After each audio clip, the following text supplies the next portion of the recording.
Motorenga. D'abord et avant tout, les meilleures conditions.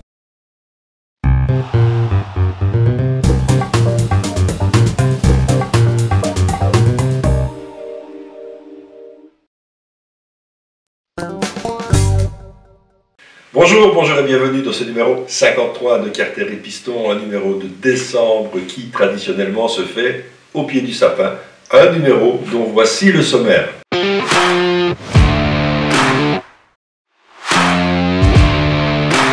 Des conditions épouvantables pour mettre en avant toutes les qualités de la KTM 890 Adventure. Du sport avec le Roadster BMW M1000R. Encore plus de sport avec la BMW S1000RR. Les motos de l'année 2022 seront mises à l'honneur. Nous ferons un retour sur les différents équipements essayés durant la saison. Un peu moins de bruit de paddock, mais néanmoins une émission en compagnie du Dr Green. Motostore, votre concessionnaire Ducati, Indian, Suzuki, Benelli, Aprilia, Piaggio, Vespa en province de Liège. Venez découvrir notre équipe de passionnés et nos nombreux 2 roues de stock. À l'Universel. L'Universel Moto, c'est aussi une grande gamme d'accessoires moto à découvrir dans nos 5 concessions à l'esprit familial et professionnel. Venez nous rendre visite à Aouan, Chennai, Herstal, Serein et Verviers. Salut Arnaud. Bonjour Thierry. Tu vas bien? Ça va et toi? Oui, ça va. On est remis un petit peu de la froidure, hein. Il a fait un peu caillant les derniers jours. Ça, effectivement, et là il y a un petit coup de chaud qui fait pas de mal. Ouais. C'est pas le moment d'aller mettre les motos à l'extérieur, ni sur la piste. Non, effectivement, c'est en saison off. Ouais, un peu. On va partager cette émission, tous ensemble. On a toujours beaucoup de plaisir à faire ça tous les deux. Ouais. On s'amuse bien, on se lâche des vannes, c'est chouette. Ça met un peu d'ambiance dans l'émission. On parlait de la météo et du temps exécrable qu'on a eu, enfin exécrable, froid en tout cas. Ouais. Et c'est pas toujours inintéressant d'essayer des motos dans des conditions pareilles. Je suis parti au Portugal, où on s'attend évidemment à avoir du bon temps, tu en sais quelque chose. Ouais. Et ben non, pas du tout. Non, j'ai vu. Pas du tout.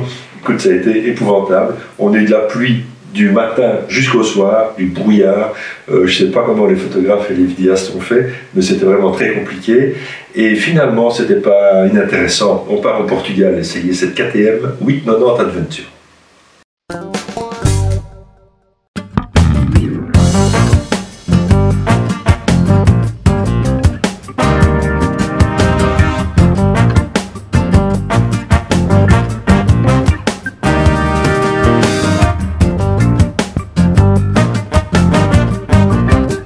Alors le moins qu'on puisse dire chez KTM, c'est quand on essaye une moto, on essaye une moto. On a roulé dans des conditions dantesques. On est ici au Portugal, pas très loin de Nazaré, célèbre pour sa vague énorme, ces vagues énormes générées par le relief côtier, où les surfeurs du monde entier viennent tenter de défier cette vague. Nous, on a défié les éléments, on a roulé toute la journée, sous la pluie, dans des conditions vraiment épouvantables. On a eu du brouillard. Enfin, ça a vraiment été très compliqué. Et donc, pour une fois, je vais vous commenter cette journée et vous dire comment ça s'est passé à l'intérieur, au chaud, et après avoir pris une bonne douche. Alors, vous voyez comme moi les conditions dans lesquelles on a roulé. On a fait pas mal d'off-road. Et on a fait pas mal d'off-road évidemment avec la moto équipée avec ces pneus-ci qui sont les Pirelli Scorpio. Alors les Pirelli Scorpio finalement ils ont donné beaucoup de satisfaction, beaucoup de grip avec une machine qui finalement n'a pratiquement jamais été prise en défaut, un peu en fin de journée où ça devenait un peu plus compliqué de gérer le grip. Revenons un peu sur cette machine en fait en termes de nouveautés, ce n'en est pas vraiment une, la 890 on la connaît, mais il y a quand même quelques améliorations notables. On va d'abord parler en fait de ce pare-brise qui a été entièrement dessiné, qui est plus haut et qui offre en fait cette ouverture un peu interpellante. On se dit pourquoi une ouverture, finalement ça laisse rentrer la pluie. En fait cette étude aérodynamique permet en fait d'éviter les turbulences qu'on peut avoir sur le casque à haute vitesse. Cette technologie a déjà été adoptée par d'autres marques et je pense notamment à Kawasaki pour sa Versys 1000. Alors, on a un nouvel écran TFT, et cet écran TFT est d'une lisibilité exemplaire. On a eu la possibilité de le tester un peu sous le soleil, mais vraiment un tout petit peu. On a eu 10 minutes de ciel bleu et puis on est reparti sous la drache, comme on dit chez nous. Mais en tout cas, ce dashboard permet avec facilité de savoir exactement sur quel mode de conduite on se trouve. Et les modes de conduite, justement, il est important d'en parler, car en fait, on a un peu simplifié le modèle. On est parti sur une base du mode Rain, dont on s'est beaucoup servi évidemment aujourd'hui. Il y a le mode Street et il y a le mode Off-Road. Chaque mode paramètre l'antipatinage, paramètre l'ABS, et vous permet d'avoir les meilleures options possibles en termes de réponse moteur, en termes de frein et en termes aussi, quand on est en off-road, de possibilité de glissement de l'arrière. Il reste un dernier mode qui est le mode rallye qui lui est paramétrable. En fait là c'est vous qui allez décider jusqu'où vous voulez pousser l'antipatinage ou jusqu'où vous voulez arrêter l'ABS qui lui est totalement déconnectable si vous le voulez. La 890 reste une moto bien équilibrée. Pourquoi? Parce qu'en fait, ces 20 litres de carburant sont situés très bas, sont situés là en dessous, ce qui fait que cette moto a un centre de gravité beaucoup plus bas que les autres motos. On pourrait à son guidon se dire, tiens, on pourrait la comparer à une Ducati DSR-X par exemple. On a peut-être un peu plus de polyvalence ici en termes d'usage quotidien. La DSR-X est à mon avis plus performante en off-road que la 890. Je n'ai aucun grief à faire à la boîte de vitesse et au shifter up and down qui fonctionne de manière parfaite. Les commandes tombent parfaitement sous les mains et l'accès au mode de conduite, l'accès aux différents changements, aux poignées chauffantes, tout ça se fait vraiment très facilement. La selle est ici composé de deux éléments bien séparés, ce qui permet évidemment de faire un réglage de hauteur de la selle conducteur avec une assise à la base relativement basse, ce qui permet d'avoir la possibilité de donner accès à cette moto au plus grand nombre. Ici, on a une partie arrière relativement relevée, bien confortable, qui permettra aux passagers d'avoir une vue au-dessus du pilote. Comme vous le voyez, le modèle qui est ici par rapport à ceux qu'on a essayé pendant la journée, ce modèle est équipé des valises latérales et d'un Akrapovic qu'on avait aussi sur les modèles du jour, mais ici, il est en finition noire. Alors, en termes de suspension, on est en White Power. Inutile de vous dire que ça marche très très bien. Il est vrai que les motos sont réglées pour une utilisation mixte, donc moi je les ai trouvées parfaites en fait sur la route, mais dans des conditions vraiment précaires, et je les ai trouvées un poil dures sur les parties off-road, mais là il suffit évidemment de régler la compression et la détente soi-même, surtout à l'avant, c'était un peu plus sensible. J'ai été quand même assez bluffé de l'efficacité et de l'équilibre de cette moto dans les conditions vraiment dantesques dans lesquelles nous avons roulé aujourd'hui. Pas sur la route parce qu'on a adapté la vitesse évidemment, mais en off-road on s'est retrouvé dans des endroits qui au fil des heures de la journée devenaient de plus en plus boueux, de plus en plus imprégnés d'eau, et de ce fait les motos commençaient à bien glisser, même des glisses de l'avant, et on parvenait à récupérer parfaitement la moto. Personne n'est tombé, pourtant tous les journalistes ne sont pas toujours rompus à l'off-road avec des machines qui font pratiquement 200 kg. Donc, et c'est très positif. Comme d'habitude chez KTM, on pousse les choses un peu loin. Quand on leur dit d'arrêter, ben, ils en remettent une couche. Et finalement, ils ont raison parce qu'en fait, c'est pas inintéressant de tester une moto dans de telles conditions parce qu'en fait, ces conditions permettent à la moto de faire ressortir toutes ses qualités. Donc pour 14 565 €, j'estime qu'on n'est pas volé parce qu'on a une qualité de finition qu'on connaît évidemment chez KTM. Les assemblages sont parfaits, il n'y a rien qui traîne, c'est de la belle pièce partout. La moto est pour moi une sorte de compromis idéal puisqu'on est à 105 chevaux, 100 Nm de couple. C'est parfait en fait. Quand on accélère avec le shifter, ça passe. Et dès qu'on est en mode street, j'ai autant de vous dire que quand même, on en laisse quelques-uns derrière. C'est vraiment une moto amusante et c'est vraiment le genre de trail. Et on s'en aperçoit en fait un peu partout, chez la concurrence aussi. Ce mid-size devient un peu la norme. Je crois que tout le monde en a un peu marre peut-être de rouler sur des machines encore 50 ou 60 kg plus lourdes, avec peut-être 50 ou 60 chevaux de plus. Pourquoi faire? Ici on a quelque chose d'exploitable, vraiment, d'amusant, beau et j'espère facile à laver.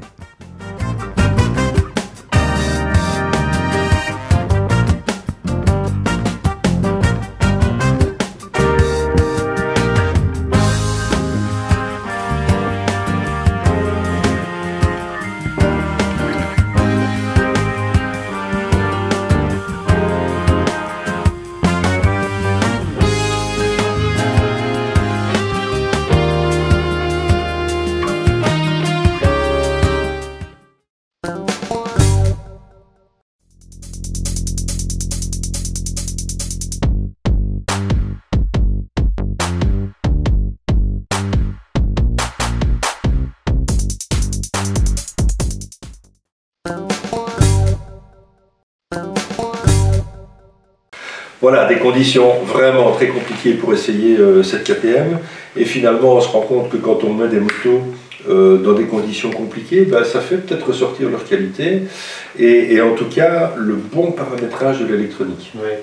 Mais ça m'est déjà arrivé, comme nous tous dans le métier, de faire des présentations comme ça dans des conditions absolument abominables. Et c'est vrai que sur le moment même, c'est pas très gai, mais effectivement, ça apporte des éléments de réponse, ça apporte des éléments, enfin des suppléments techniques d'exploitation de la moto dans des conditions qui sont effectivement intéressantes. Ouais, tout à fait. Et chez KTM, ils n'en ont jamais assez, hein, parce que en fait à midi, on avait terminé tout ce qui était image, et quand on est ressorti du lunch, ça avait redoublé d'intensité. Donc on dit à notre guide, hein, écoute, le plus vite possible à l'hôtel et prendre une douche chaude. Et il rechignait un petit peu en disant c'est de l'autoroute. Finalement, on négocie un retour par les petites routes. Je crois qu'on fait 3 km. Et il nous remet dans la pampa, tu vois. Mais alors la pampa avait changé de visage, quoi. Et alors ça s'est terminé un peu au Lidl Nice. Je ne te cache pas qu'en fait, je portais l'airbag Ixon que je n'avais pas configuré en off-road. Et donc je serrais un peu les fesses pour ne pas tomber, parce que je me dis, je vais me retrouver comme ça en bord de chemin, parce qu'il va déclencher lui directement. Enfin bon, voilà, personne n'est tombé, mais c'était quand même rock'n'roll. Arnaud, on va parler un peu plus de sport. Oui. Toi, tu es parti en Espagne, pendant que moi j'étais au Portugal. Et il faisait super. Et toi, tu as eu du beau temps. Oui. Hein. Alors d'abord, on va parler de la première, une des deux motos que tu as essayé. C'est le Roadster, c'est la BMW M1000R. Oui. Alors bon, qu'en dire? C'est la première fois que je monte sur un roadster aussi extrême. Mais on va regarder la vidéo et j'en dis un peu plus. On part en Espagne, on va découvrir ça ensemble.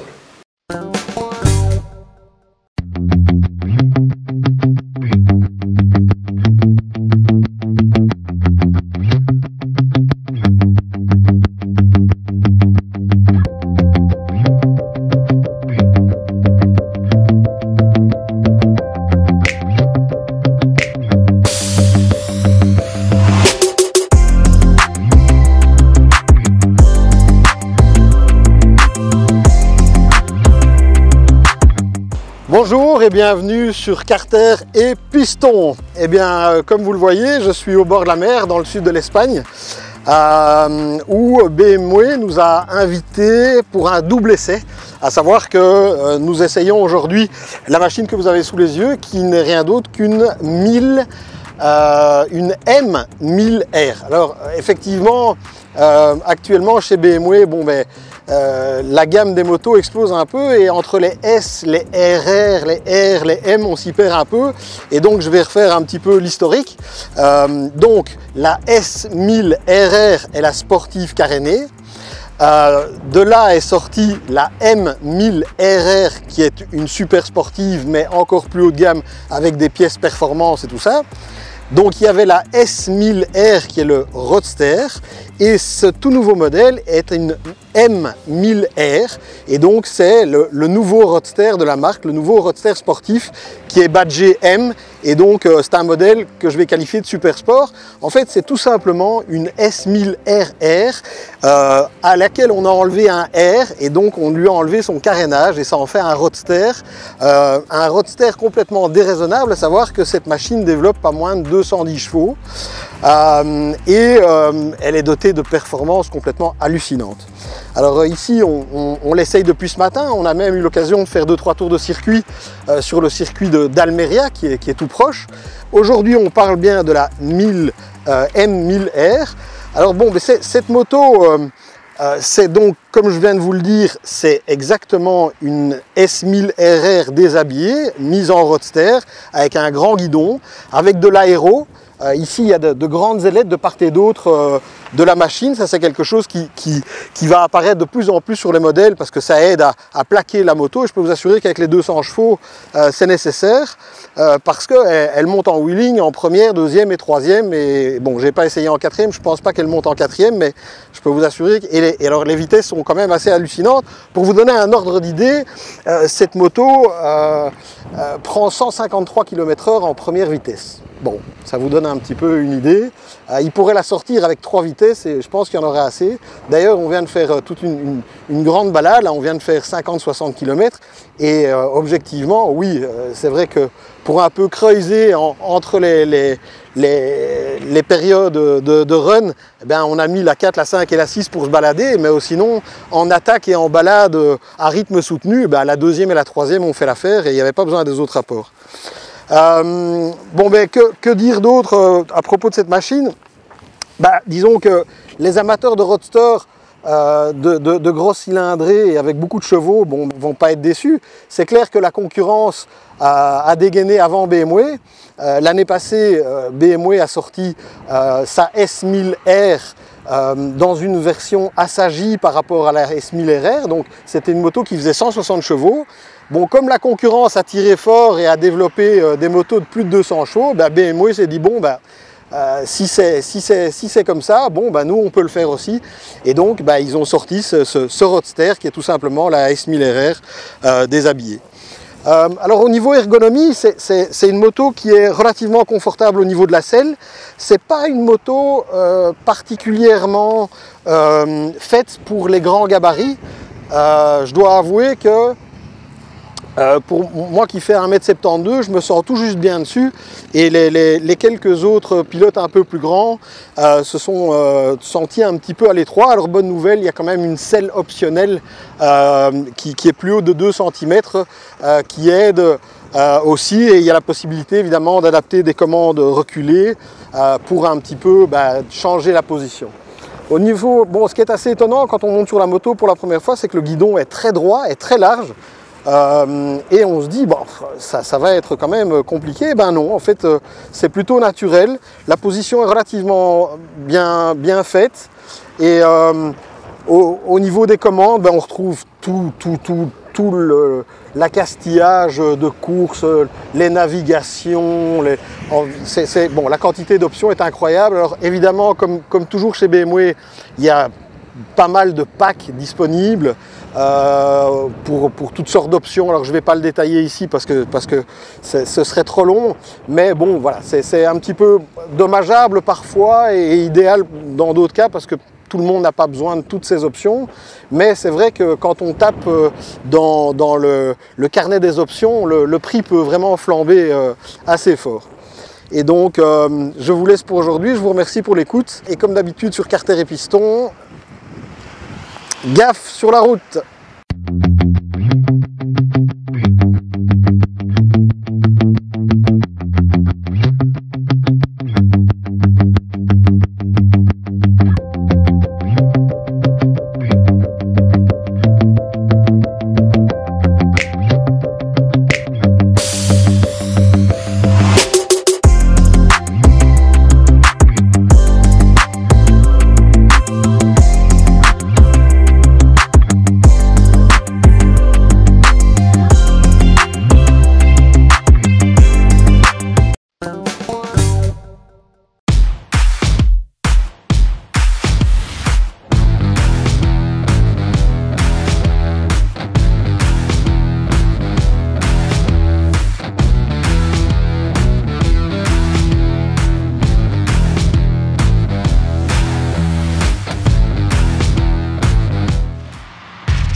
Voilà Arnaud pour cette BM M1000R.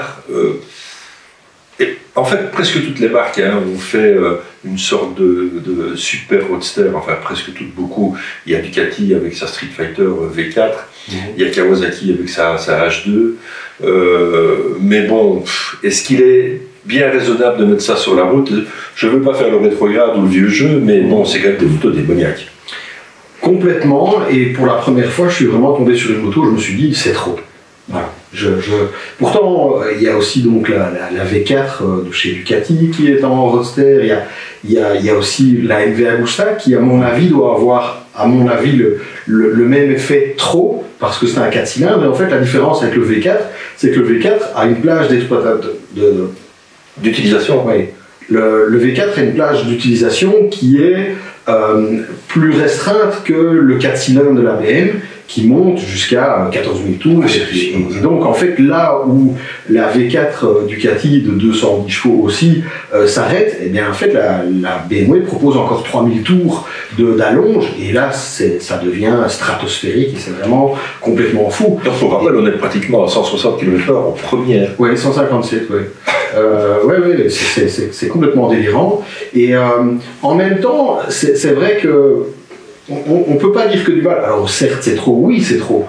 Je veux dire, l'année passée, ils ont sorti une S1000R qui était beaucoup plus raisonnable. À 160 chevaux. Oui, en fait, ils ont pris le moteur de la S1000RR et en fait, ils ont enlevé le fameux shift cam.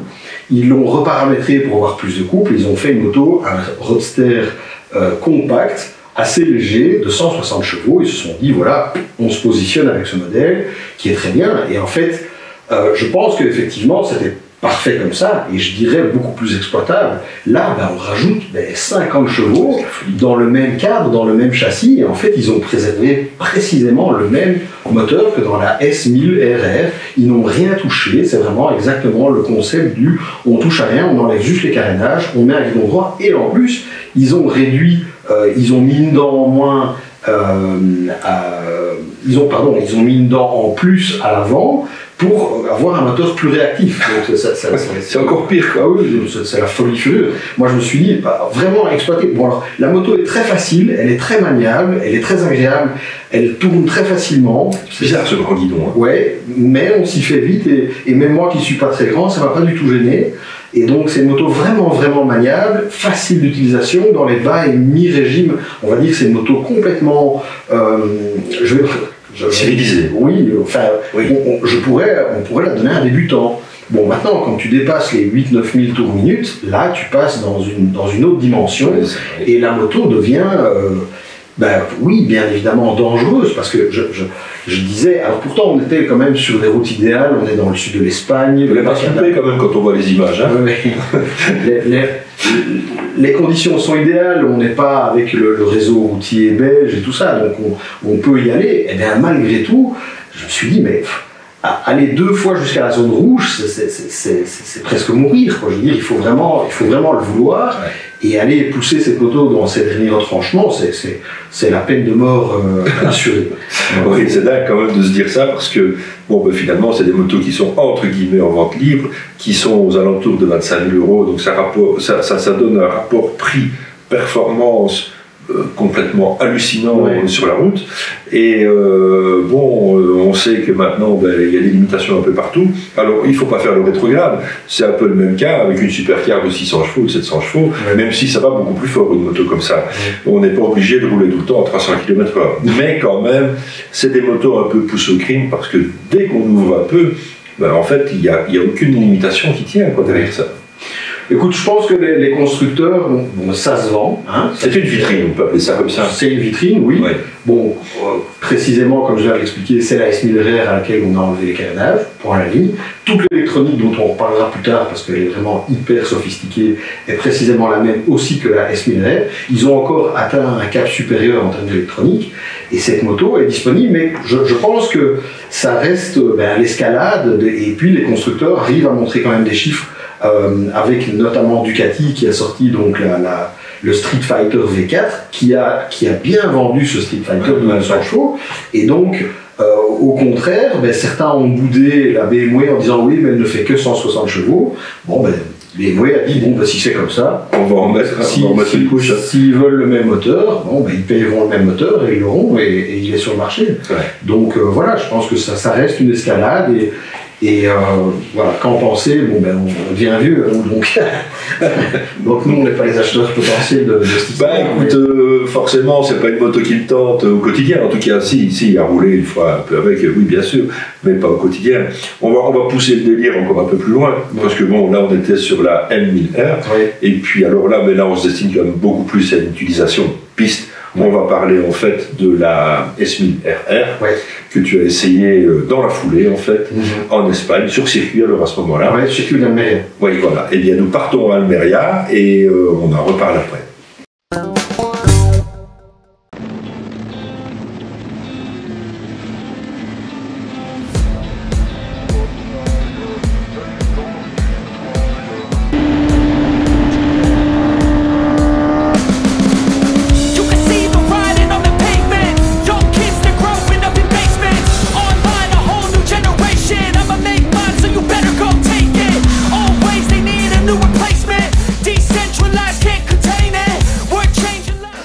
Bonjour et bienvenue sur Carter et Piston. Eh bien, me voilà comme convenu sur le circuit d'Almeria pour la présentation de la S1000RR 2023, qui est une sportive très attendue sur le marché. Alors, c'est une moto qui a bien évidemment évolué copieusement de nouveau, malgré que ses allures, ça reste une BMW S1000RR et donc l'identité BMW est bien là. Mais comme vous pouvez le constater, l'aérodynamique a été retravaillée.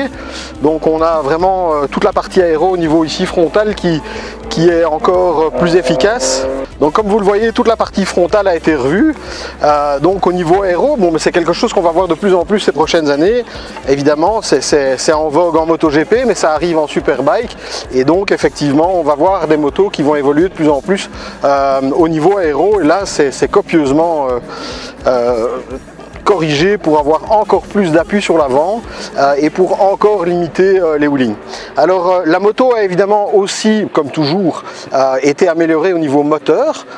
Donc ils annoncent un gain de 3 chevaux, mais surtout des mi-régimes qui ont été améliorés. Et c'est vrai que la moto est quand même très pleine dès les mi-régimes et la moto fonctionne bien. Alors, que dire encore à propos de cette moto? Eh bien, bon, évidemment, comment dire, on a eu la chance d'essayer la moto aujourd'hui avec, je vais dire, full option, avec pack ceci, pack cela, donc il y a pas mal de packs, c'est un peu difficile de s'y retrouver. Nous on a essayé avec donc full option, avec des jantes carbone, avec des commandes reculées, avec toutes sortes de choses. Donc la moto, bon, c'est clair qu'elle est extrêmement performante. L'électronique, en fait, c'est là que ça a le plus évolué, c'est que l'électronique a vraiment fait un bond en avant. Maintenant, ils ont développé bien, bon, alors on sait qu'il y a le traction control, il y a l'engine brake control, donc pour le frein moteur. Ils ont rajouté le slide control. Donc le slide control, c'est quelque chose qui vous permet de faire des glisses à l'accélération, mais ils ont aussi travaillé sur un système de slide control au freinage. Ça veut dire que vous pouvez contrôler les glisses de l'arrière au freinage et calculer selon un certain angle. Donc on a eu une longue explication à ce sujet. Donc c'est vrai que au niveau électronique, c'est devenu quelque chose de fou et ça fonctionne extrêmement bien. La preuve, c'est qu'on a roulé toute la journée avec des slicks de chez Bridgestone, les V02 que je connais bien, et c'était les softs. Bon, un soft, clairement, en fin de journée, il est en fin de vie la plupart du temps. Sur les présentations, à midi, ils changent les pneus. Et ils ont expressément laissé les vieux pneus pour qu'on puisse rouler avec des pneus usés et pour qu'en fait, on puisse vraiment tester l'électronique et justement tous ces systèmes de slide control et tout ça, parce que clairement le pneu à un moment manque d'adhérence, mais l'électronique rattrape tout et c'est vraiment bluffant d'efficacité. Bon, le circuit d'Almeria est un circuit assez compliqué à appréhender.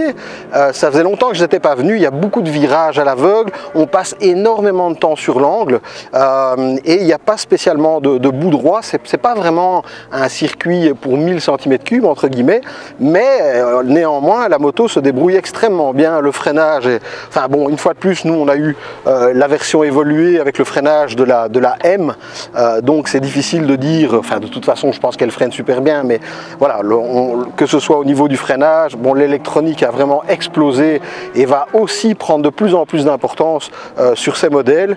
Et donc je pense que clairement on peut dire que le modèle est réussi et qu'ils ont encore fait un step supplémentaire. Et la guerre continue et elle est loin d'être finie. Donc écoutez, voilà, je pense vous avoir tout dit. Écoutez, je vous remercie de votre écoute. On en dira sans doute encore un peu plus lors de l'émission, bien évidemment. Comme d'habitude, gaffe sur la piste.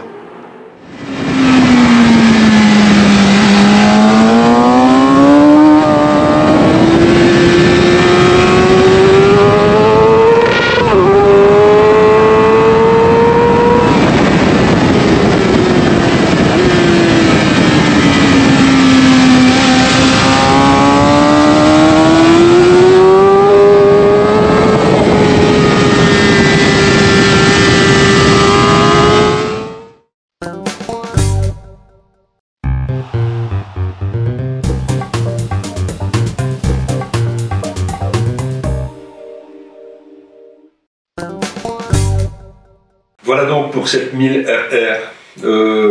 Que dire d'autre? Moi, ce qui m'impressionne le plus, c'est ce système de contrôle de glissement au freinage. Le glissement à l'arrière, c'est génial quand même. Oui, ils ont vraiment poussé loin et bien, parce que l'idée est bonne. Maintenant, sincèrement, en une journée comme ça, j'aurais été incapable de pouvoir utiliser le système. Je pense que pour pouvoir l'utiliser, c'est comme l'électronique quand elle est sortie au début du traction control. En fait, le traction control, il faut s'habituer à apprivoiser ce genre de système parce que c'est bon, j'aurais été incapable, je n'ai pas réussi à mettre la moto en glisse, je vais dire ni au freinage, à l'accélération, oui, en fin de journée avec les pneus usés, mais bon voilà, c'est des systèmes qui ont l'avantage d'exister, en fait c'est une fois de plus des barrières, donc c'est de la sécurité supplémentaire, c'est du fun aussi si on arrive à l'utiliser, mais il faut quand même de l'entraînement et il faut pouvoir y aller.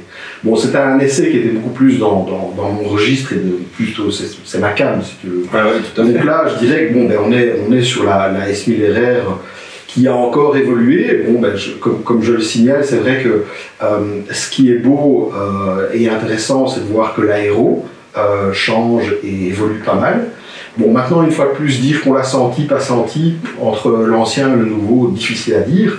Il est évident que ça a un impact positif sur la conduite, l'anti-wheeling et tout ça, ça c'est sûr. Maintenant, de là à dire qu'on le sent, voilà, je préfère être clair, je n'ai pas senti. Voilà. Maintenant, la moto a gagné encore un peu de chevaux, mais bon, c'est 3. Alors une fois de plus, est-ce que je les ai sentis? Ben non, forcément, hein, par rapport à la dernière, c'était pas possible. Bon, sur un circuit comme Almeria, on est beaucoup sur l'angle, et bien ça tourne. Ouais, ça tourne tout le temps. T'es tout le temps sur l'angle, il y a très peu de bout droit, et donc c'était intéressant, et c'est vrai que c'était, comme je me répète, mais ils ont vraiment fait l'effort de nous dire qu'on allait devoir rouler avec des pneus usés en fin de journée. Et l'idée était excellente parce qu'on a vraiment pu tester et c'est bluffant d'efficacité, c'est incroyable. Parce que bon, je connais le traction control depuis qu'il est né et je vois les évolutions, mais là c'est bluffant, on est vraiment sur l'angle, on est à l'extrême limite, on remet du gaz et en fait on sent que l'électronique, en même temps les chevaux passent au sol, on n'est pas freiné, mais on sent aussi que on est protégé par cet anti-wheeling alors qu'on est plein angle. Alors j'ai des photos où j'ai le coude au sol et donc il y a vraiment un angle fou. C'était vraiment un très chaud essai, un essai que j'ai beaucoup apprécié, une moto exceptionnelle. Pour moi, alors évidemment, je pense que sur la route, oui, qui roule en sportif aujourd'hui sur la route? On n'en voit pratiquement plus. Ça a été le marché dans les années 80-90. Et qui a complètement disparu pour les raisons qu'on a déjà évoquées. Hein. Il y a des appareils photo tous les 50 mètres, donc c'est des pièges à permis totaux. Voilà. Et puis maintenant, la densité de la circulation fait qu'aussi on ne peut plus exploiter de telles motos avec de tels potentiels sur route ouverte. Il faut aller sur circuit, et c'est vraiment là qu'on peut prendre toute la capacité de ces motos, mais aussi prendre son pied, quoi. Oui, bien sûr. Ah, j'ai pris mon pied, ça c'était lié, mais c'est vrai que bon, voilà, je pense que c'est des motos, d'ailleurs leur développement, l'aéro, l'électronique qui devient complètement folle, c'est du niveau, ce qu'on a aujourd'hui, c'est du niveau du MotoGP d'il y a 4-5 ans. Hein, c'est vraiment bluffant d'efficacité, c'était très c'est quand même d'un niveau à ne pas mettre entre toutes les mains. En tout cas, ça demande un certain apprentissage. C'est un peu comme toutes les motos aujourd'hui, même les plus puissantes, c'est qu'en fait elles sont faites pour être faciles, elles sont faciles jusqu'à un certain nombre de tours minutes où elles explosent. Ouais. Et là, après, il faut être préparé et il vaut mieux avoir une certaine expérience. Parce que, tout à fait. Ouais. Il faut pas mal anticiper. Mais Les virages arrivent vite. Hein. voilà, oui. Là, bon, comme toujours, on se fait des petites frayeurs, on se fait des petits freinages un peu grattés. Enfin, on est là pour tester, donc on teste. Mais oui. Et alors, même sur Almeria, qui est quand même un chouette et beau circuit, bon, ben, moi qui roule beaucoup à Francorchamps, tu te dis, ben, des motos comme ça, c'est vrai que ça a besoin d'espace. Pour s'exprimer, il faut. Voilà. En fait, à Almeria, on le fait en 2 et 3. Et, je veux dire, la première, la 4, la 5, la 6 sont quasi inexistantes. Oui, alors que tu passerais les 6 rapports à Spa. Voilà, exactement. Donc, c'est des bijoux de technologie, c'est des motos qui sont superbes. Moi, évidemment, je baffe parce que les objets sont superbes. La BMW est une moto réputée qui va de mieux en mieux. Et qui a quand même gagné les 24 heures de Liège. Oui, absolument. Ils reviennent en World SBK. Le niveau grimpe doucement mais sûrement. Ouais. Même s'ils ne sont pas encore au rendez-vous vraiment. Mais bon, le niveau grimpe et ils se donnent les moyens. Ils ont signé des nouveaux pilotes pour cette année. Et donc, ça va. Voilà, je pense que la moto, en tout cas. Alors, en plus, on a vu la version M de la S1000RR. Et elle était exposée. En fait, on a été accueillis. Il y avait au niveau du paddock, il y avait un hospitality du World SBK qui était là, et donc c'est là qu'on a été reçus. Et à l'entrée, il y avait la M1000RR, donc il y a la version M de la S1000RR. Avec châssis full carbone. Non, parce qu'en fait c'est le modèle qui est en fait homologué pour rouler en World Superbike. Ah oui, d'accord. Voilà. Donc en fait il faut une version spéciale qui coûte, je crois, certainement 20 ou 25 000 de plus, si je ne dis pas de bêtises. Le châssis reste le même, mais en fait au niveau du moteur, ils mettent du titane, ils mettent du ceci, ils agrandissent les soupapes, l'échappement est différent, tout est différent, l'aéro est différent, la forme du carénage est différente, l'entrée d'air est différente, donc la moto est vraiment radicalement différente.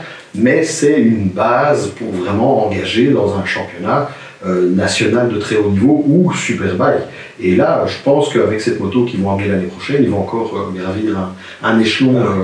Et cette moto est absolument somptueuse. À regarder, c'était vraiment fantastique. Peut-être un jour BMW en MotoGP.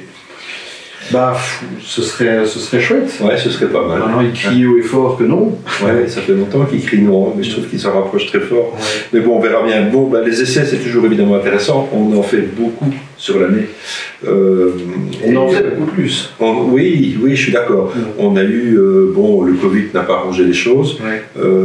Les crises de manque de pièces et de composants électroniques aussi font que, à mon avis, tout le monde s'est un peu calmé sur la sortie des nouveaux modèles. Néanmoins, il y en a. Cette année a quand même été riche et il nous permet de faire quand même un petit classement, tu vois, de ce qu'on a essayé. Alors bien, le marché le plus porteur finalement de la moto, ça reste les gros trails, avec toujours en tête des ventes la BMW GS 1250. Oui. Il faut savoir qu'en fait dans le top 5 des motos les plus vendues en Belgique, en 1 on a la GS 1250, en 2 on a la GS 1250 Adventure, en 3 on a le scooter Kymco 500 cm3, en 4 on a la 1250 RT de chez BMW, et en 5 on a de nouveau un Kymco en 125.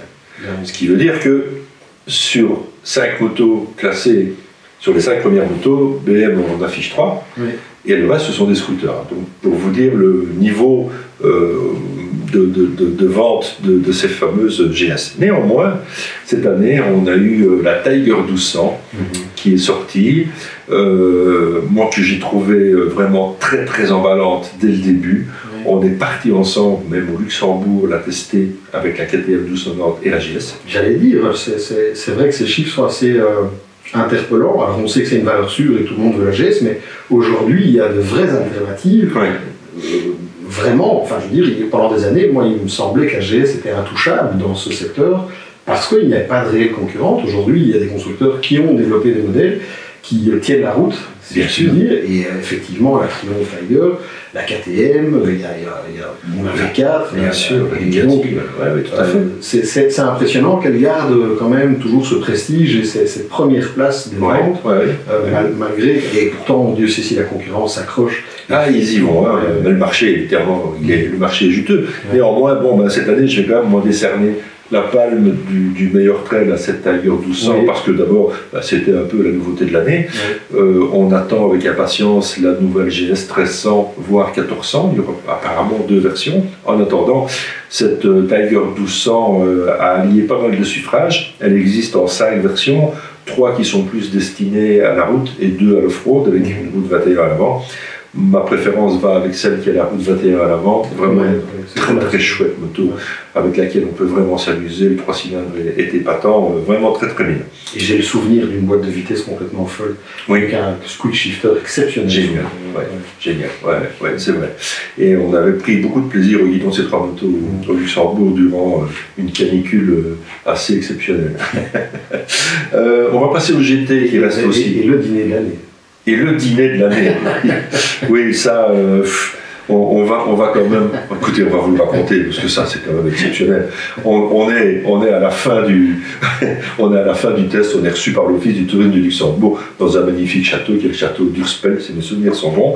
Et en fait, nous étions 3 avec Alex, notre caméraman, qui doit nous quitter pour cause de vacances.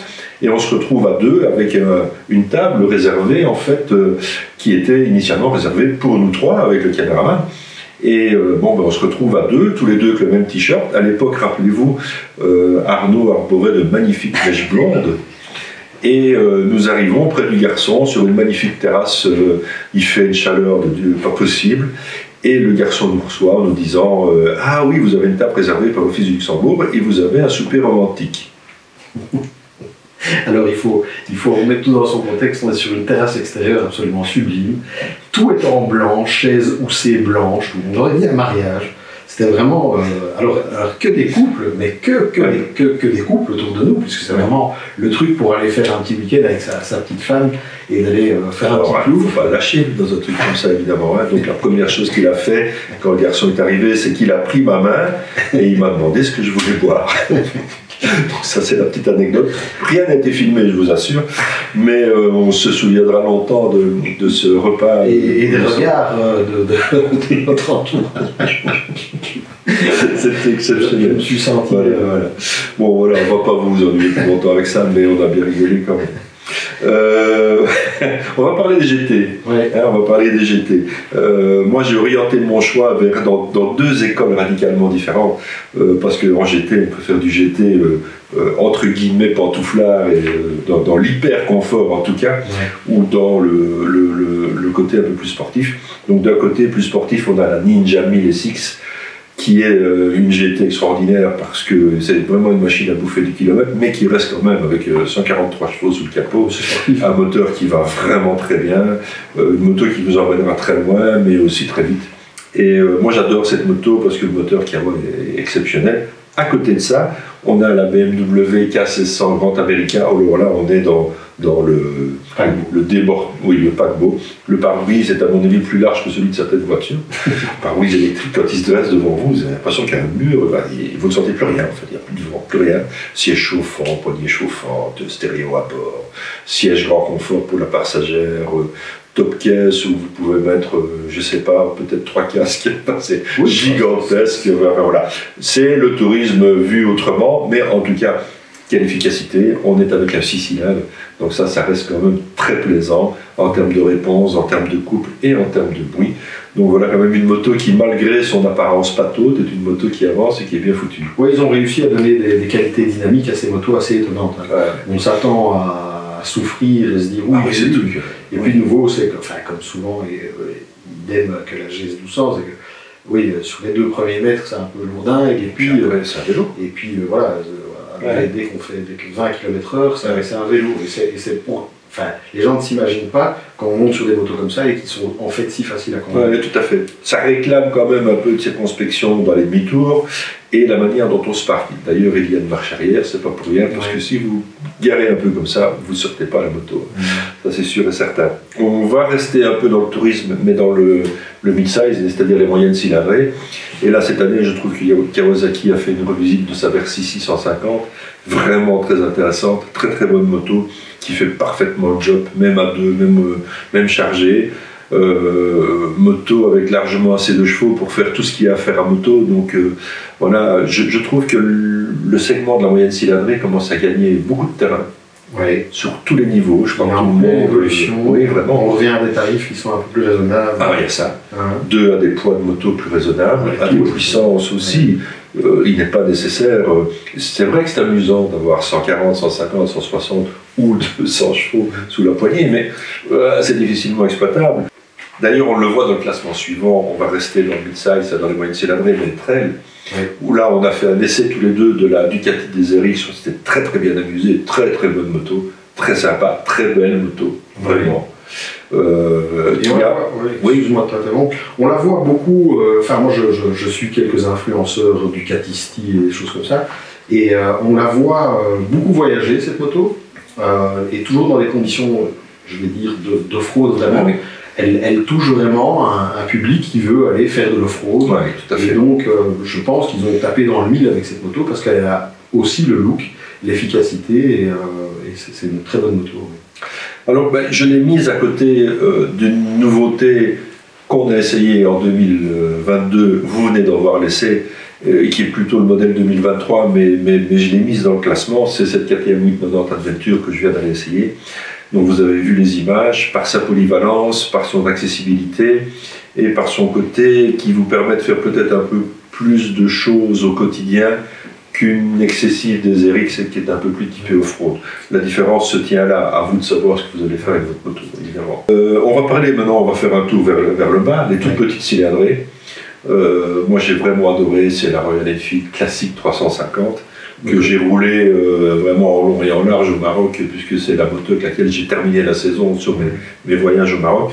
Et franchement, quelle bonne petite moto qui fait bien le job. On est à moins de 5000 balles, bonheur total, quoi. Vraiment bien, avec une finition maintenant qui devient sérieusement concurrentielle, on va dire ça comme ça. Ils ont fait un grand bond en avant.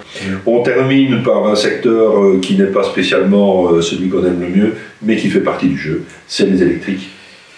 Et ça va débarquer en masse.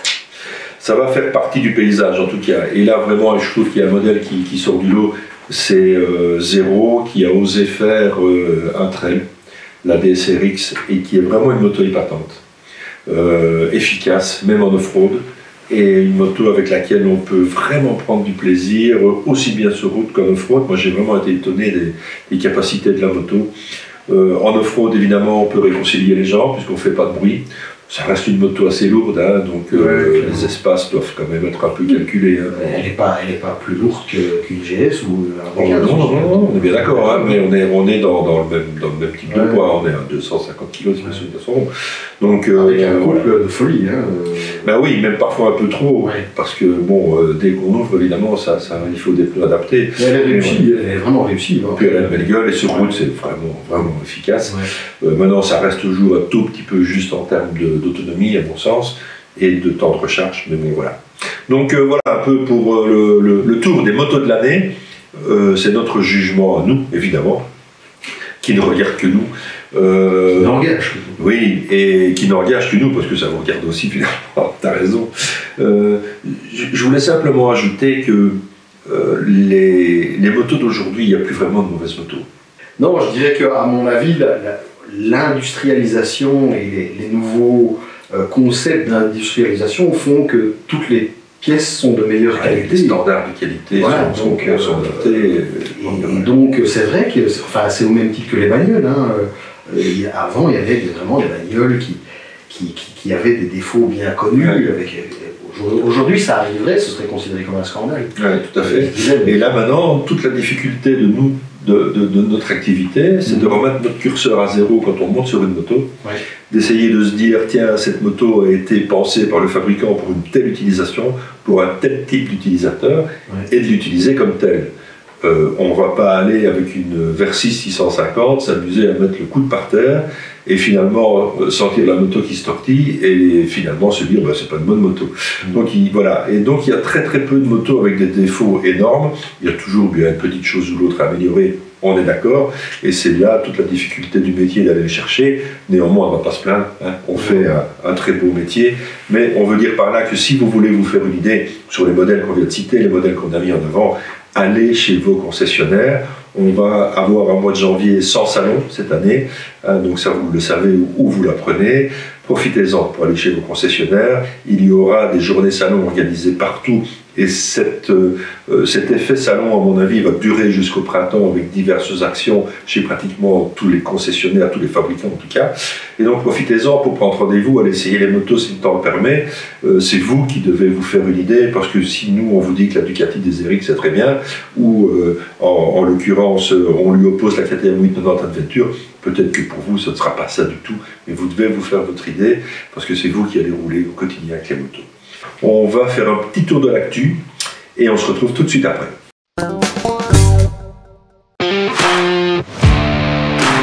Bonjour Axel.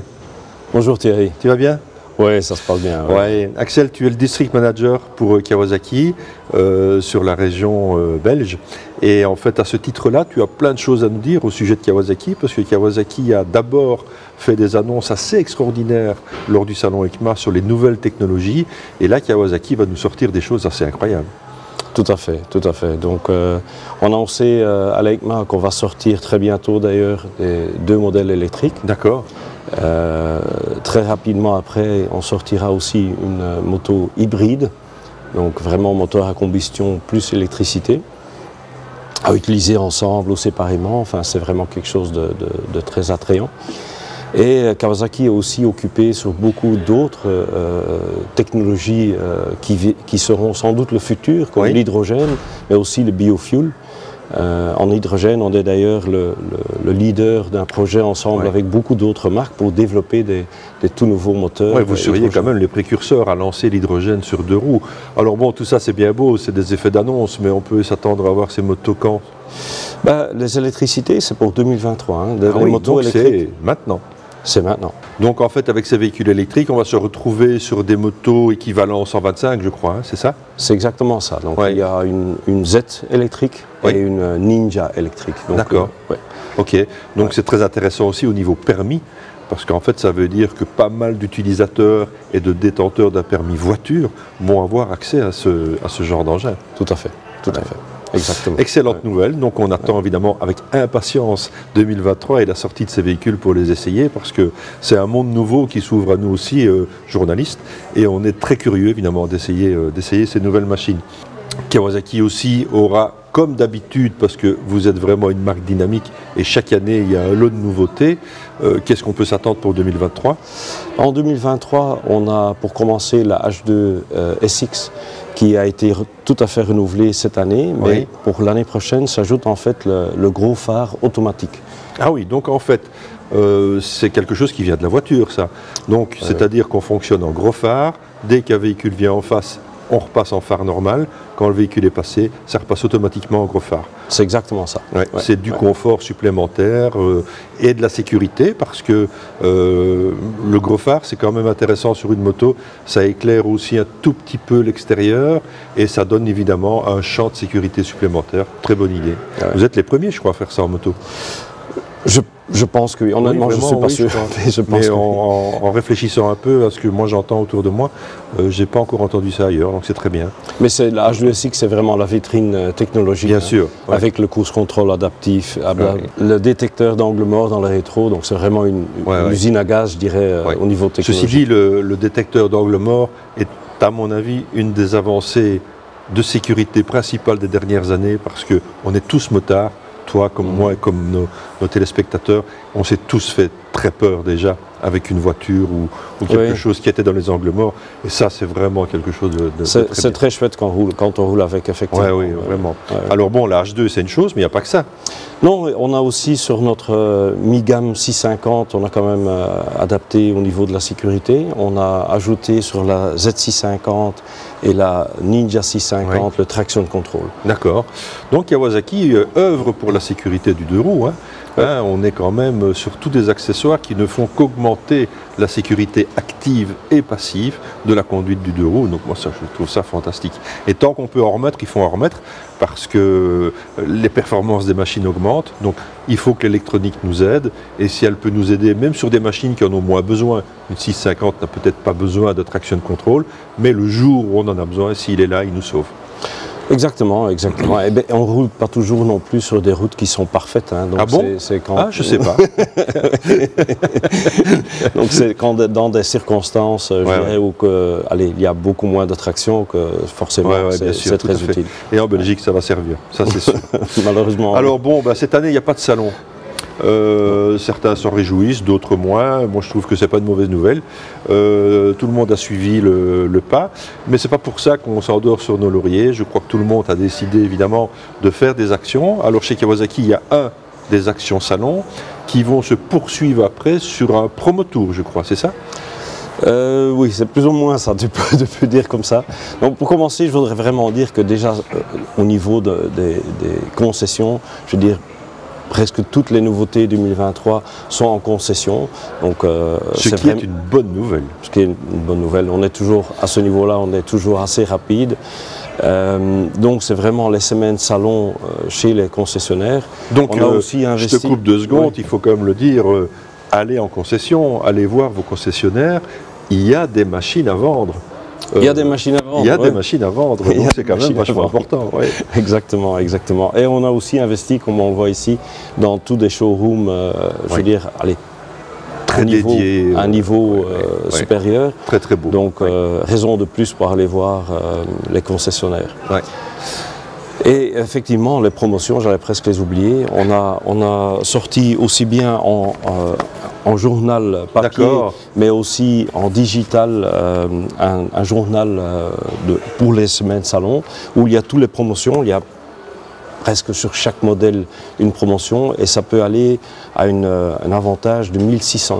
Ah oui, ça vaut la peine. Rendez-vous sur le site qui s'inscrit ici en bas, et vous trouverez évidemment toutes les indications relatives aux promotions salon et tous les avantages que vous pouvez retrouver chez vos concessionnaires. Encore une fois, allez les visiter, ne pas hésiter.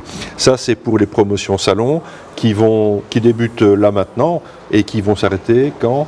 Qui viennent de commencer mercredi passé en fait, et qui vont continuer jusqu'à fin janvier. D'accord. Ensuite, on va parler de ce fameux promo tour, qui est une sorte d'organisation qui va être itinérante chez tous les concessionnaires Kawasaki en Belgique, en Benelux en fait en tout cas. Et ça va consister en quoi? On a déjà fait ça cette année-ci, mais avec la gamme Z uniquement. D'accord. Donc en fait, on embraye là-dessus. Ça a été un très gros succès. On a fait plus que 2000 tests en Belgique uniquement. Donc on embraye là-dessus et on élargit sur toute la gamme. Donc toute la gamme sera essayée, et c'est chez les concessionnaires forcément de fin mars jusqu'à début juillet. D'accord. Chaque concessionnaire, chaque week-end, en fait, il y a 2 promo tours chez des concessionnaires, donc différents à chaque fois. Et vous savez tout trouver sur un micro-site, les dates exactes, enfin tout que vous devez savoir. Tout s'inscrit ici en dessous, hein, c'est assez facile. C'est une fameuse logistique, parce que si vous faites ça chez 2 concessionnaires par week-end, avec chaque fois toute la gamme, ça fait beaucoup de machines en route, ça. C'est 32 machines en route pour la Belgique uniquement, donc 64 pour le Benelux. Oui, il y a beaucoup, la logistique est assez lourde, mais enfin, on n'est pas tout seul, hein. Je veux dire, il y a une société qui fait tout ce qui est les tentes, parce qu'il y a quand même tout un... bien sûr. Comment dire, tout un... En fait, c'est une fameuse organisation. Alors bon, moi je vais te dire sincèrement mon sentiment sur ce qu'on peut épargner sur les coûts d'un salon. Je trouve très intéressant de répercuter ce budget sur une promotion qui se fait, une promotion de proximité en fait, qui se fait chez les concessionnaires, qui se fait proche des gens, et là les gens ils vont pouvoir essayer les motos, parce que finalement au salon on ne peut que s'asseoir dessus, et sur votre promo tour on pourra les essayer. Exactement. Donc je trouve ça très intéressant, et finalement cette absence de salon pour moi c'est bien. Oui, non, c'est vrai que c'est très amusant, et c'est le but que de faire essayer un maximum de motos. Et je veux dire, il y a 16 motos par week-end, par agent, et dans ces 16 motos, en fait, il y a toute la gamme, sauf la ZX10 et les 125. Oui, bon, la ZX10, évidemment, bon, il faut être un peu prudent avec ce genre d'engin. Mais il y a aussi la H2SX, tout à fait. La ZH2. Il y a quand même des machines qui aspirent le respect. Oui. Bon, alors Axel, on a aussi, en termes de nouveautés, des jouets pour enfants. Mais des jouets pour enfants gâtés quand même. Pour enfants gâtés, oui, oui, tout à fait. Donc en fait, on avait jusqu'à présent dans la gamme cross, je dirais, enfin, c'est pas cross, hein, mais c'est loisir carrément. On avait une 110, hein, semi-automatique. Oui. Et s'ajoute à ça une 140 qui existe en 3 grandeurs de roues, petit jusqu'à adulte. Une 140 qui est avec embrayage aussi. Oui. Et s'ajoute aussi un quad, 90 cm3 pour enfants. Vraiment un très très chouette produit. Allez. Bon, loisir à l'extérieur. Il faut avouer que quand on voit ces petites machines et on s'imagine nous, quand on avait 8, 9, 10 ou 12 ans, avoir de tels bijoux, c'est un rêve extraordinaire. Et si vous avez un de vos enfants qui veut mordre aux 2 roues, voilà une très très belle solution. Axel, avant de se quitter, on ne va pas partir comme ça. C'est plus ou moins encore les fêtes, c'est encore un peu Noël, c'est encore l'esprit de Noël en tout cas. On va profiter, on va faire un petit concours. Qu'est-ce que tu en penses, hein? Quelle bonne idée. Pour gagner, en fait, voilà, un jeu de tasse à expresso Kawasaki. Voilà. Et comme ça, vous pourrez déguster votre expresso en regardant le catalogue et en choisissant la moto que vous irez commander. Alors bon, on va faire une seule question très simple. On va voir si vous avez été attentif. Vous allez nous dire jusqu'à quelle période se déroulent les conditions salon. Une réponse à l'adresse mail qui se fait ici en dessous. Oui, oui. Écoute, Axel, merci pour toutes ces précisions. On aura évidemment l'occasion de se recroiser durant la saison pour la présentation des nouveaux modèles. Je crois que ce n'est pas inutile, il faut quand même le faire. Je vous souhaite évidemment chez Kawasaki une excellente année 2023, de merveilleuses fêtes, ainsi qu'à vous tous. Et on se retrouve l'année prochaine. Merci Axel. Merci Thierry.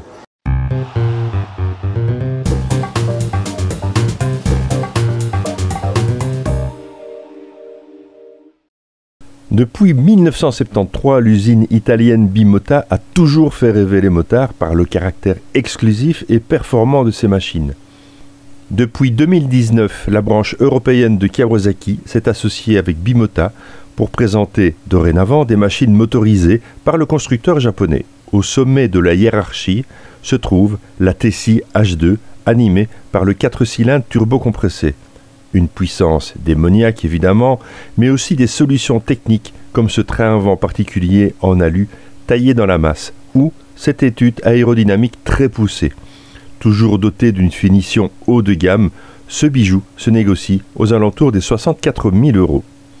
Un rien en dessous, la KB4 est équipée du 4 cylindres de la Ninja et présente un look plus néo-rétro avec toujours cette qualité de fabrication exceptionnelle.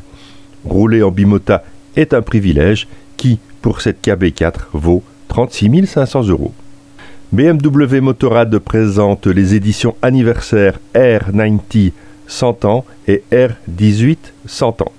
Des modèles spéciaux, exclusifs, limités à 1923 exemplaires. En décembre 1922, Max Friese, concepteur en chef de BMW, couche la première moto BMW sur sa planche à dessin à l'échelle réelle. Au cœur de cette moto, le moteur Boxer 4 temps à 2 cylindres refroidi par air.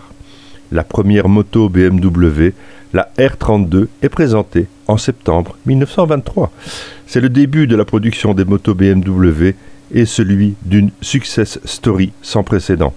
Pour célébrer ses 100 ans d'histoire, BMW présente aujourd'hui les 2 protagonistes de l'univers héritage, la R90 Roadster et la R18 Cruiser en édition 100 ans, équipée évidemment du Big Boxer en référence à l'année de création de BMW Motorrad. Les 2 modèles sont limités à 1923 exemplaires, année de naissance du moteur. La R90 100 ans est une édition anniversaire exclusive grâce évidemment à son équipement et ses nombreuses options. La R18 100 ans est complétée par de nombreuses pièces chromées issues de l'option Design Chrome. Avec les modèles R90 et R18 de l'univers Heritage, BMW rend hommage à une histoire et une tradition centenaire indissociable de la légende du moteur Boxer. Promotion de fin d'année sur la gamme CF Moto. vous n'avez pas encore de cadeau à mettre sous le sapin, même si Noël est un peu passé, il est encore temps. Alors cette promotion de fin d'année de CF Moto arrive au moment idéal.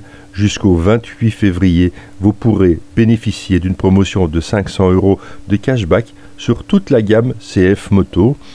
Renseignements à cette adresse. Schubert rafraîchit sa gamme de casques avec l'introduction du nouveau S3, première intégrale de la marque répondant aux dernières normes ECE.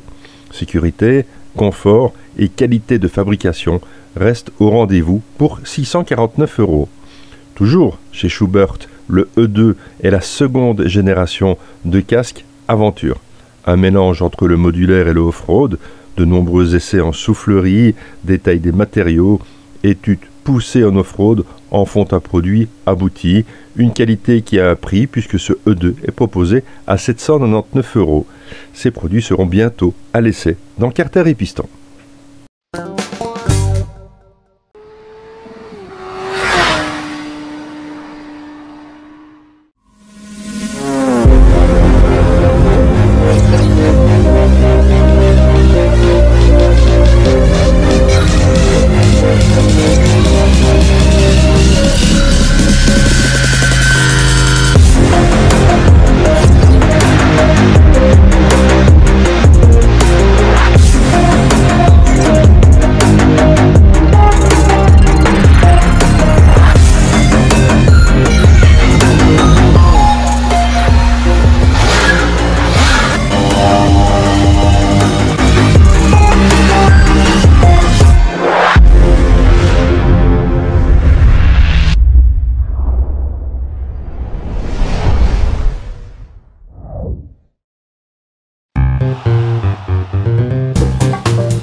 Bon voilà, après notre classement moto, on va faire un tour des équipements qui ont été mis à notre disposition pendant l'année.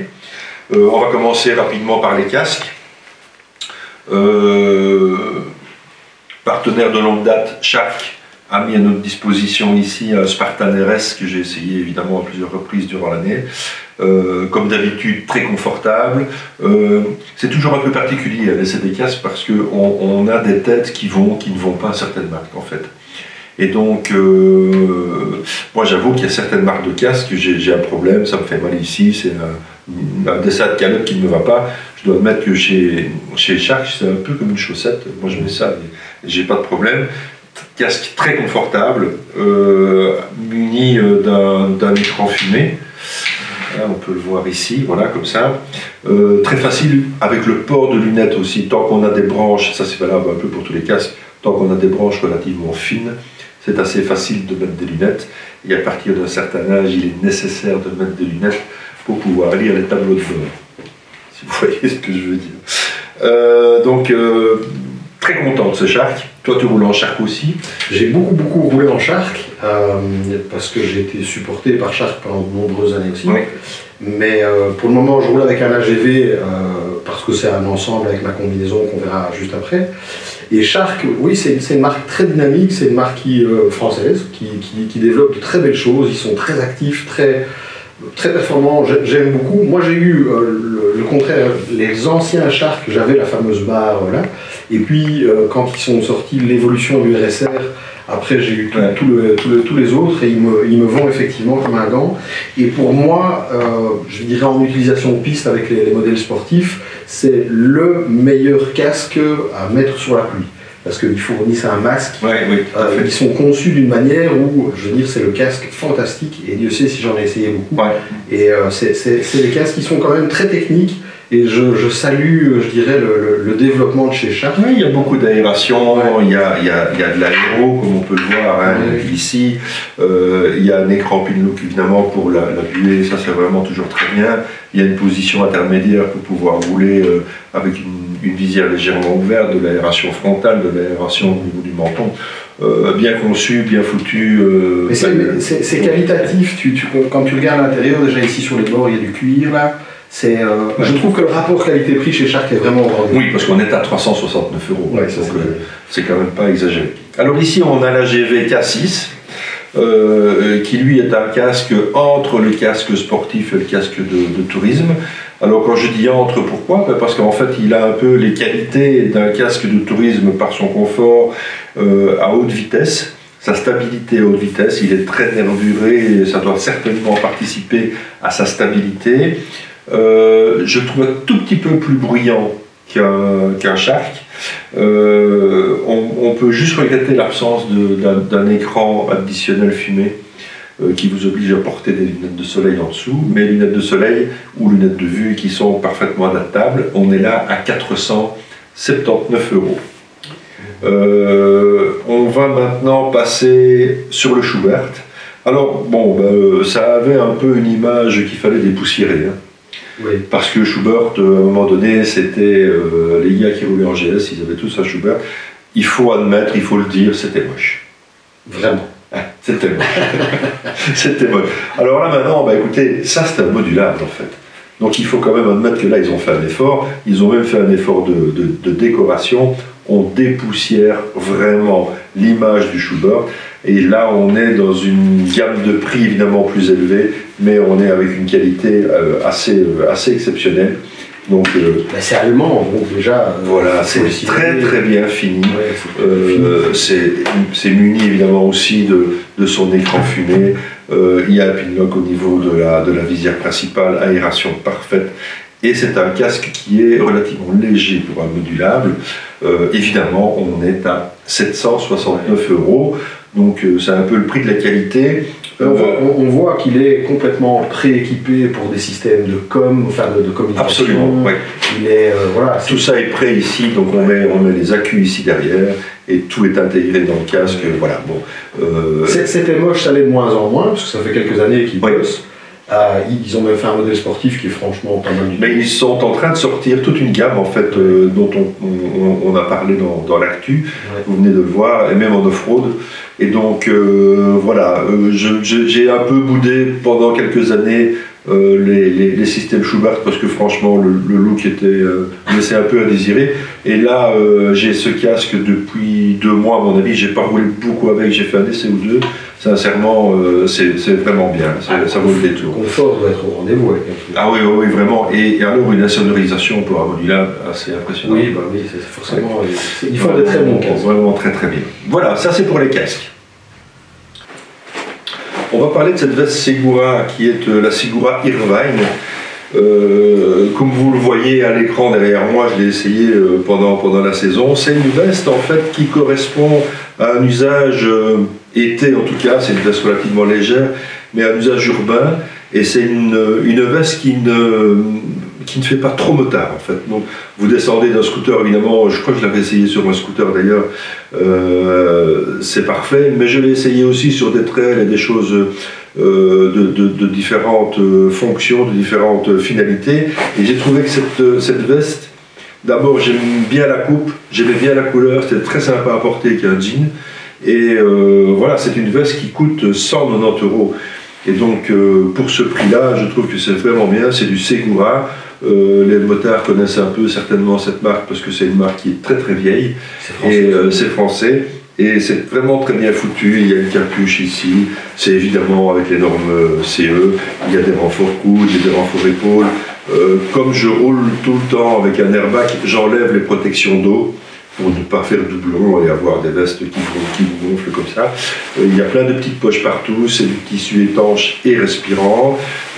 Il y a moyen de cintrer le produit ici au niveau de la hanche. C'est vraiment bien foutu. J'ai pris beaucoup de plaisir à la porter et je vais continuer à prendre beaucoup de plaisir à la porter. Un incontournable de l'équipement du motard évidemment. Benez. Oui, et le cuir, la veste en cuir. Voilà. Alors bon, là, il n'y a pas grand chose à dire, c'est une veste en cuir comme on peut attendre d'avoir une veste en cuir quand on roule la moto, c'est-à-dire c'est vraiment du cuir relativement épais, on sait que ça va avoir une très bonne résistance à l'abrasion, il y a tous les renforts qu'il faut évidemment, épaules, coudes et dorsales qui sont fournis d'origine avec le vêtement, c'est de la finition Denez. Il y a pas mal de modèles différents. On va osciller entre 400 et 500 € pour un blouson en cuir de cette qualité. Voilà. Quand on sent ça, on sent qu'on a quelque chose sur le dos. Bon, on va parler pantalons. Des pantalons, il y en a des centaines, des milliers. Ici, on est chez Bering. Moi, j'ai porté ce jean toute la saison. C'est pas compliqué. C'est le modèle Twinner. Ça vaut 169 €. L'avantage, c'est que c'est un slim. Et donc, c'est super agréable à porter. Kevlar. C'est Kevlar. Protection genou. Vous descendez d'une moto, vous n'avez absolument pas l'air d'avoir fait de la moto. Vous combinez ça avec la veste Irvine qui est ici et franchement vous pouvez aller n'importe où avec ça. J'ai trouvé ce produit pour 169 €.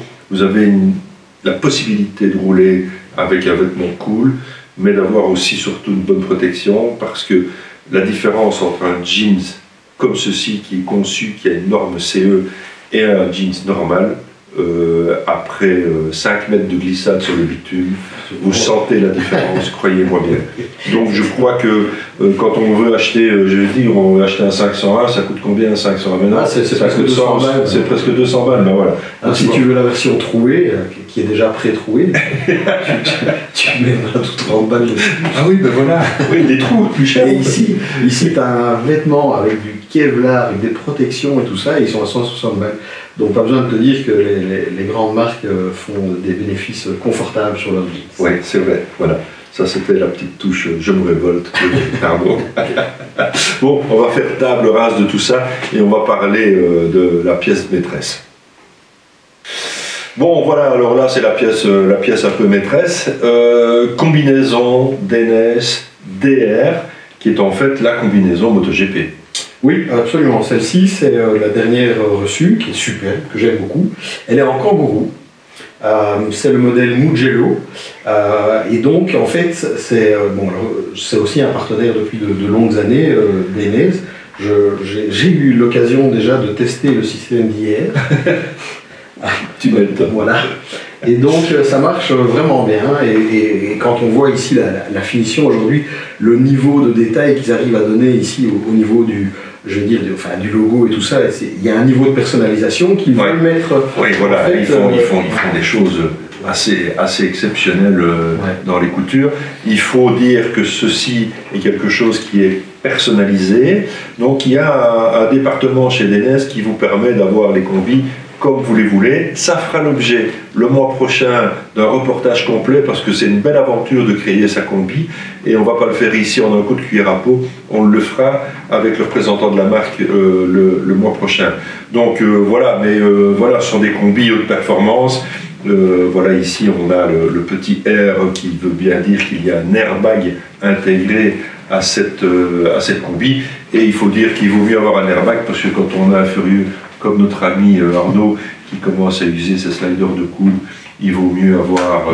Les pneus le permettent, alors il faut y aller. Hein. On y va. Il faut y aller. Et puis, bon, voilà. Et puis on me demande de tester, je teste moi. Hein. Donc le programme de personnalisation d'Aîné s'appelle Custom Works. On en reparlera le mois prochain, mais c'est vraiment super intéressant. Et aujourd'hui, il y a moyen de faire...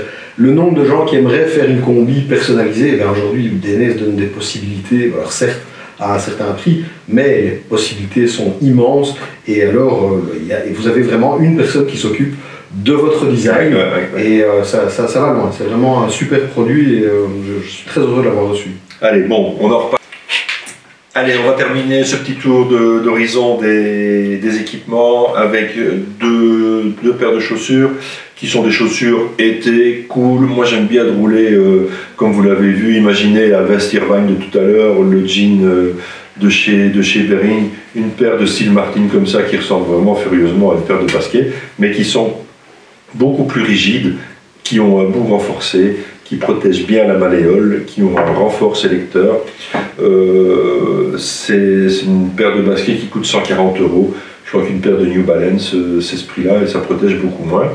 On a celle-ci, très stylée, de chez Bering, très beau cuir, très belle finition, très belle chaussure, très confortable, et de nouveau avec le renfort où il faut, quand il faut, et on est seulement à 129 €.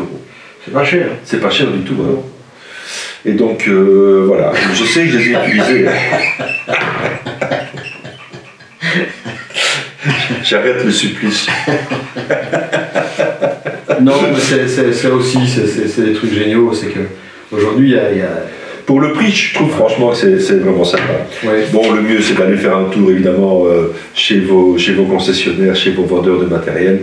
Il est sûr et certain que tous les prix qu'on a mentionnés jusqu'à présent sont des prix indicatifs. Les prix varient, vous le savez comme moi, mais de grâce, allez chez un vendeur d'accessoires, arrêtez d'acheter par exemple des casques sur internet et allez chez un revendeur pour faire un échange de taille parce que vous vous êtes gouré dans la taille, c'est pas très cool et ça ne fait pas vivre le commerce local.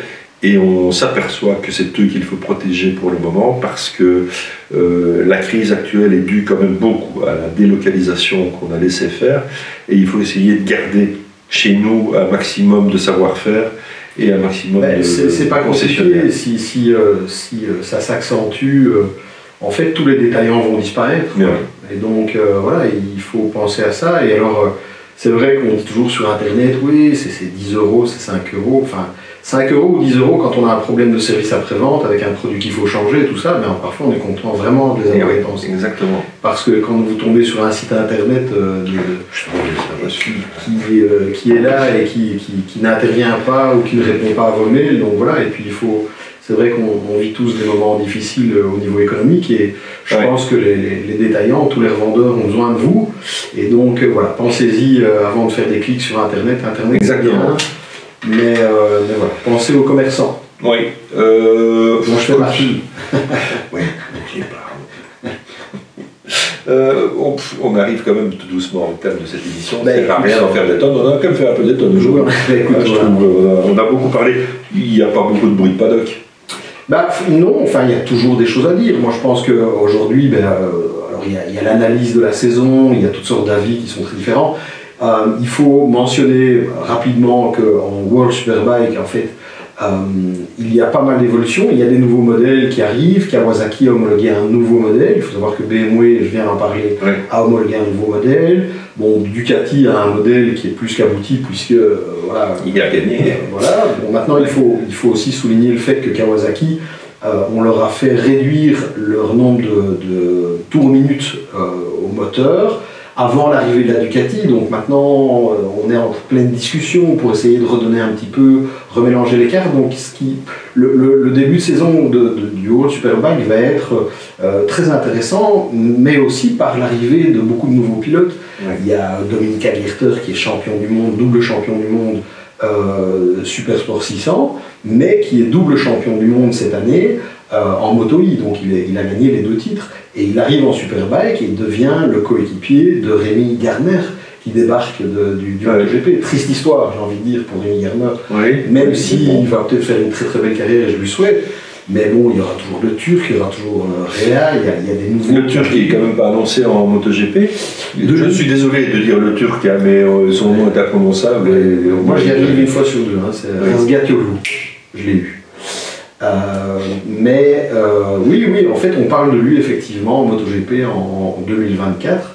Maintenant, c'est comique et horrible à la fois, c'est qu'en fait, l'Europe a tellement pris le dessus au niveau technique par rapport aux motos, quand on voit Aprilia et Ducati, eh bien, en fait, les Japonais sont à la traîne et aujourd'hui, c'est les guidons qui étaient les plus prestigieux, qui étaient les guidons officiels Yamaha et Honda, qui sont presque boudés. Les pilotes hésitent à y aller. Quoi. Je veux dire, Suzuki a disparu, Kawasaki n'y est pas, Honda, c'est quand même pas... il rame bien comme il faut. Et Yam n'est pas à la fête, le seul qui s'en sort un peu, c'est Quarta. Et on espère que la nouvelle moto sera ce qu'il attend. Mais bon, les premiers essais, apparemment, juste après le dernier Grand Prix, c'était un flop. Donc voilà, c'est pas réjouissant. Mais en MotoGP, bon, je disais le début de la saison va être super dans World Superbike parce qu'il y aura plein de nouveautés et plein de nouveaux pilotes, donc toujours intéressant. Bon, le plateau MotoGP, on le connaît. Il y aura les mêmes prétendants. Tout le monde dit que ça va être une année encore Ducati. C'est vrai que malheureusement, ils ont pris une certaine avance. Alors, tout ce qu'on peut faire, c'est prier pour que les Japonais soient actuellement en train de bosser comme des malades et de faire quelque chose de bien. Ok. Bon, bien voilà, on arrive tout doucement au terme.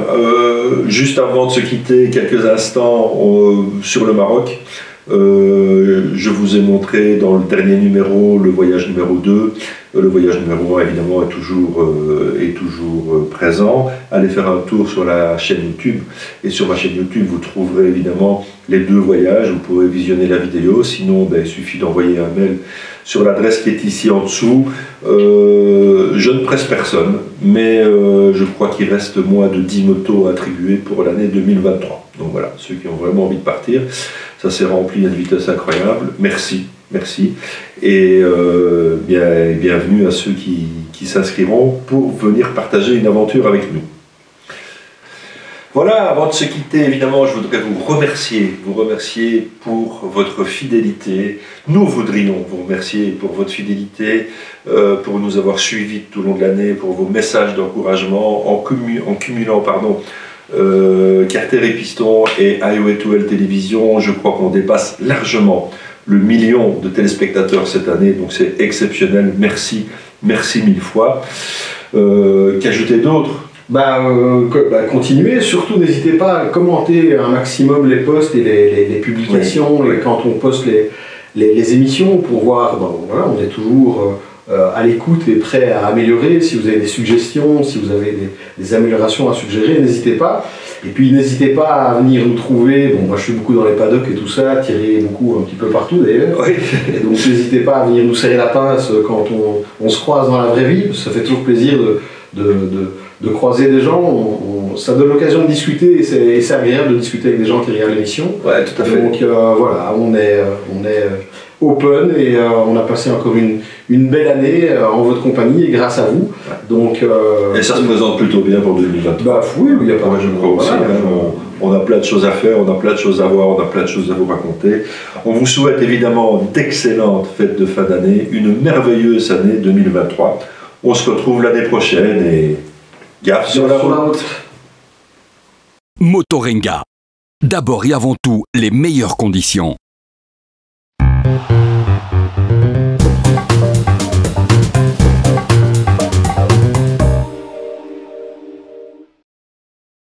À l'Universel. L'Universel, c'est un large choix de scooters, motos toutes cylindrées et d'accessoires dans la région liégeoise. L'Universel vous accueille dans ses 5 concessions à l'esprit familial et professionnel à Aouan, Chennai, Herstal, Serein et Verviers. Motostore, votre concessionnaire Ducati, Indian, Suzuki, Benelli, Aprilia, Piaggio, Vespa en province de Liège. Venez découvrir notre équipe de passionnés et nos nombreux 2 roues de stock.